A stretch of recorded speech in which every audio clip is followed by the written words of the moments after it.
Hello everyone, and welcome to this audio podcast. This audio podcast as part of a Laboratorial news. This audio podcast as part of a LabZtorm. This audio podcast as part of a Crow Broader. This audio podcast as part of a Storm Robotics production. In this audio podcast, in this audio podcast, a look at sort of some of the strengths and limitations of some peer-reviewed works from peer-reviewed and published works from 2020. So although the overall respondent rates was low and the polls received the polls have received 164 responses, 164 responses, around 29% from UK RPSG members over the duration of implementation. This is and was the first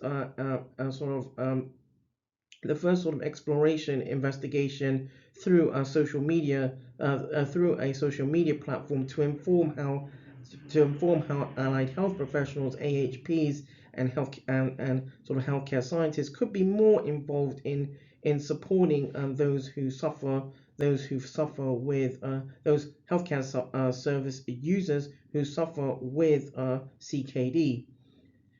The investigation also adds to previous works considering perception of healthcare, the perception of allied health professionals and or healthcare scientists supporting best practice. The data collected were limited by the sample and duration. However, the RPSG is an international social media platform, and overall, there was a representation of from all ethnicities, and the results cannot be extrapolated to the UK general population with confidence. However, the respondents to the polls showed a range of characteristics representative of an international general population. That draws this audio podcast to a close. This audio podcast is part of Laboratorial news. This audio podcast as part of a LabZtorm. This audio podcast as part of a Crow Broader. And this audio podcast as part of a Storm Robotics production.